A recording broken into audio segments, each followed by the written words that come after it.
Good afternoon. I'm Adrienne Gilliard here with Sandra Bazan, and we are from the Inclusion Team bringing you this week's episode of Behavior Tidbits. So our tidbit topic for today is the use and the benefits of a push wall and what we call heavy work. So a push wall and heavy work are sensory tools that are used in a classroom, usually preschool classrooms, for students who need proprioceptive input. And I know you're wondering, what is proprioceptive input? But proprioceptive input, it's the system, the proprioceptive system is located in the muscles and the joints. And it provides us with a sense of body awareness and detects and controls force and pressure. And so the proprioceptive system also has an important regulatory role in sensory processing, as a proprioceptive input can assist in the way that we control responses to certain stimuli in the environment. Right. It can be very calming for those students who are overwhelmed. And if you remember what we talked about last week, we talked about those wiggly students, the students who, in circle time, they just cannot stay seated. If they're doing table work, they just have to do something. They have to move. Right. And so, these are the kids, like, what does that look like? That's a really big word, proprioceptive, right? It's a really, really big word for those big muscle movements. Right. So anything that you're using, your big muscle movements, your legs, your arms, your abs, your posterior chain, anything big muscle is your proprioceptive. What does this look like in the classroom, though? These are those children that, for whatever reason, they are rolling around on your carpet. They have zero body awareness. They are forever bumping into each other, the wall, the furniture. You'll notice them, they'll lean up on your leg, if you're in circle time, or they'll lean back on a student, or they're forever fighting for placement on the line. They either always have to be first, and they have to be first, and they're pushing everybody out of the way, or they're in the back and they're still pushing people out of the way. These are your heavy-handed kids. Those little ones that come running up to you and give you the biggest bear hug that, like, you literally have to brace yourself because she's coming. She's coming, and she's coming full force. And then she gives you the best squeeze, right? And then these are also the same kids that, when they are enraged or when they are tantruming, you can really see the effects of deep pressure, what deep pressure can do, right? And so this is a sensory input type of strategy. So again, those wiggly students, some of them might have, sensory input issues. Some of them are super typical and just regular 3-year-olds that are just bored with what's going on at the time, and they just need to move. They just need to move. And then you have those children that do have sensory issues, right? And so because we don't diagnose, and because we are trying just about anything and everything for that particular student to see what works, why not try something as easy as a push wall? And then, so the power of the push wall, right? So what is a push wall? Really simple. Adrienne, you have a phenomenal picture, but what it is literally what it says. So I always tell the teachers, and I did it myself, like, have handprint. Exactly. You just shared your screen. I see it up. So I would tell the teachers to have a handprint. You can trace it, you can paint it, you can however you want to do it, right? And because we typically don't have that much wall space, I would also suggest putting a colored tape around the bordered edges of just the two handprints. So now you have a designated visual boundary, appropriate place for these children who definitely need that proprioceptive input to kind of regulate, right? So again, we're looking at a kid who's bouncy, who's bumping into walls, who's bumping into the kids, and who's just, the children that have almost like zero awareness of danger. Right? They don't really, they just see the world differently, right? They have a different need. And so I would actually teach a student when they're having a really good moment, not in the middle of a tantrum, right? So on a really good day, I would say, hey, come here, and introduce the push wall. And all it is have that student push with all their might against that wall. And I would often say like, okay, pretend you're, and whatever the superhero of of that year was, right? Pretend you're boom. And I want you to push this wall into the next room. And they would push, push, push, push, push. And then they themselves would get tired. And at that moment, I would help them breathe. Okay, take a deep breath. Okay, do it again. Boom. And they would do it 2 or 3 times. And you could literally see them regulate. It's almost like a complete release. And then they're able to sit, or they're able to kind of like get their words out, or whatever it is. Now, so that's the push wall, right? Okay. And that's just one strategy.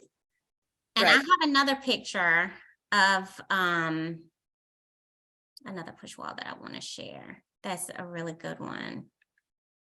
It's showing wall push-ups. Love it. So that other, was it last week that we talked about the wiggly children? Right. And we talked about that sensory motor area, and I told you, like, I had it all in one little corner. My chill cove, you needed to scream, that's where you went. If I needed you to push on something, that's where you went. If I needed you to just get your wiggles out, that's where you went. And so I talked about maybe doing wall push-ups, maybe doing air squats. So this is another phenomenal strategy that you can incorporate, because you can only use a push wall so many times before it becomes boring. Before it stops working, right? And so you want to keep your strategies fresh and new, and and add different things and take different things out and introduce different, just variations of the same, right? So that it's always exciting and it's always, I want to go there, And when I teach this to students, the teachers always ask me like, yeah, but then everybody else wants to go. Okay, let everybody else go. That's what it's for. They'll figure it out themselves that that's not for them, or it'll get old quicker for those that don't necessarily need it. But why not? Why not make it more inclusive, right? Let's make it a global thing. Yes, it's primarily for that targeted, student. And like you said, the other students, because everybody is going to want to use it initially. I want to use it. But those other children that don't need it, they will figure out that it is not for them. It's not, once the novelty of it wears out, those students that actually really need it are going to gravitate to it, right? Absolutely. So that's another one, right? But then what we talked, you mentioned like heavy work, right? So heavy work to me is another amazing way to incorporate proprioception input for those kids. And what does that look like then? Practically in a classroom, I would have that one kid who's just, heavy-handed. I would maybe need him to stack the chairs on the opposite end of the room, one by one. Hey, buddy, do me a favor. Can you be my helper, please? And stacking those chairs, having to go and pick it up. All of that is grounding. Blocks, having them clean up the block center and then saying, oh, can you do me a favor? We're going to change the block center. I think I want to move it from here to there, and have them carry the bin. If it's too heavy, have them put it on the floor and push it on all fours. I mean, what a phenomenal way to get that input. And then you'll actually see these children like, oh, they just release. So that's heavy work. You can do it in different ways. You had a great idea about sweeping. Is sweeping a form of heavy work as well?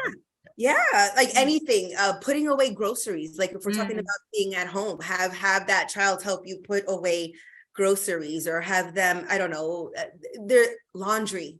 Oh, laundry, have them sort the laundry for you at home and then put it in the hamper and have them push it or pull it or, whatever. But so when you have a child that, whether they're diagnosed or not, doesn't matter, right? That's not our department. That's for the professionals. But what we need to do is incorporate all of these different strategies, because we don't know if it's a sensory input issue, or if it's just that they're bored. They, maybe the length of circle time or whatever isn't developmentally appropriate for them.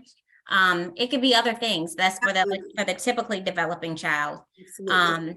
And you said something really interesting when you said that about putting away groceries. You know, one thing that I used to get our little one to do is to restack the cans in the Yes. pantry.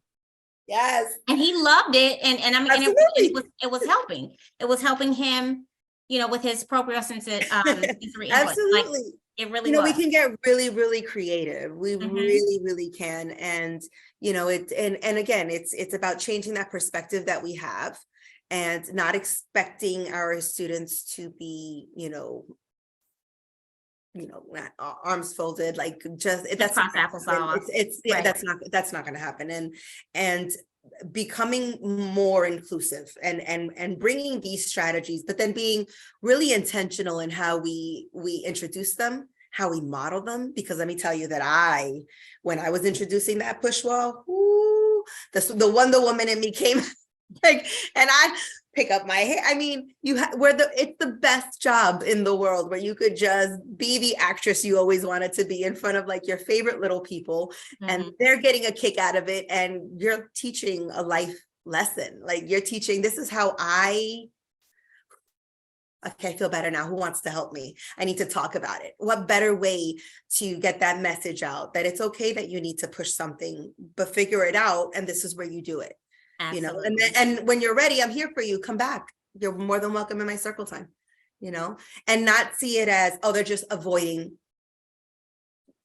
Maybe, or maybe not, but again, why not provide those strategies? So the power of the push wall. The power of the push wall and heavy work. Yes. All right. Well, thank you so much for joining us today for our tidbit. And thank you so much for all that you do for our children in the community. And we will see you next time. Take care, guys.